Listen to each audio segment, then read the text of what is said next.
Hi, welcome back. In my last video about how to analyze a mock CAT, I had mentioned the word simulation. After that video, we have received a lot of queries on exactly what is simulation.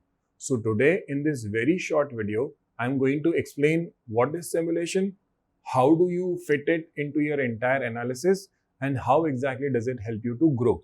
So where exactly does simulation fit in? Let's recap the steps of last time. The first step is that you have taken the full length test. The second step is after taking the test, you have given yourself enough time to solve each and every question without any pressure of time, without any pressure of the actual mock. After doing that, now you have a clear idea of what are your strengths, what are your weaknesses, how do you identify easy questions, moderate questions, difficult questions. With all of that chart in front of you, now you go back and simulate. Many test takers keep asking us, why should we simulate? Because you are not wrong when you start thinking that if I'm solving the same questions again, how does it help?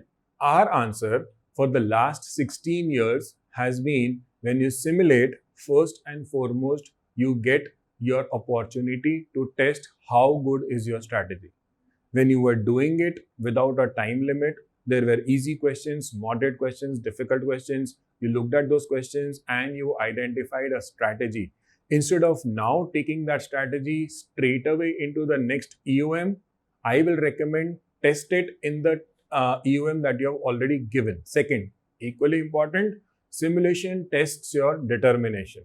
Why do I say determination? First point, you know the answers, but you are going to do everything all over again. Second point, even in the simulation, you will not get distracted by difficult questions. Third, simulation, like a lot of other aspects of analysis, is an intensive exercise in the initial phase. As you move ahead towards the last few tests just before your CAT, you might not even need simulation. Will you not need? We'll look at it later. But as of now, this determination that whatever you have analyzed, you can put it into practice, that is very important for what you will want to call your self-confidence. Simulation, in the simplest of terms, is one more round of practice. If you wonder why people practice, think about a sports person who, whenever he or she learns a skill, practices it without getting tired, without getting bored so many times. Determined effort, that is what we call the champion's mentality. So, how do you simulate? First thing, before you start the simulation, I have already said you should be clear about your strengths and weaknesses. Which areas are you good with? Which areas are you not so good with? Which areas, if you could, you might want to attempt them later during the test. Second thing, I said a minute back, when you simulate, you should repeat the method, you should repeat the calculation even if you know the answer. This might sound odd. Trust me, it is not so odd. It seems odd for the first few questions, but then you get into that solving mentality, then you get into that hard work mode, then you get into that endeavor mode where no matter how many times you solve a question, it does not matter. If you are going to give it your best shot, you are going to give it your best shot. Compare this simulation with the kind of material that you have been solving till now en route to your CAT preparation. There are so many questions that you solved and you were able to solve them when you solved them initially. But today, if you get a chance to relook at those questions, maybe you will not be so comfortable solving them. What does that mean? That means practicing the same thing again is a zero harm case.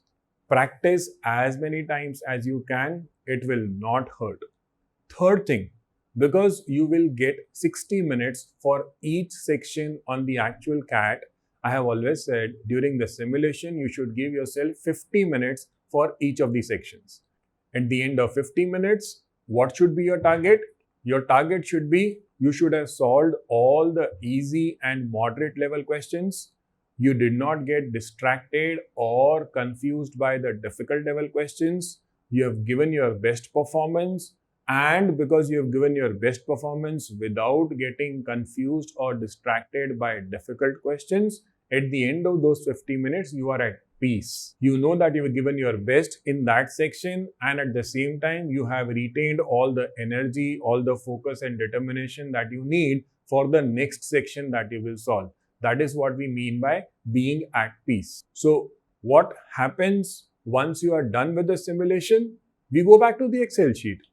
You will see something like this. You will have a table where for each question you can check what was your performance during the mock, what was your performance in the simulation.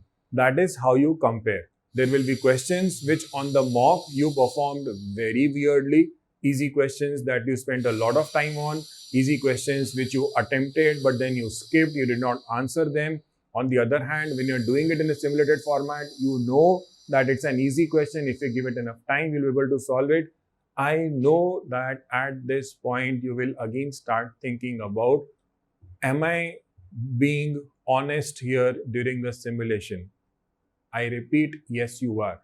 You are being honest. You are only overcoming those little clouds of uncertainty that make you give more time during an actual test or leave a question midway even if you were going in the right direction. This was about quantitative ability. In verbal ability and in data interpretation, as I explained in the previous video, how to analyze a mock, I had said your analysis will be at a second level. In quantitative ability, you only analyze on independent question level. In verbal ability, you also analyze at an RC level.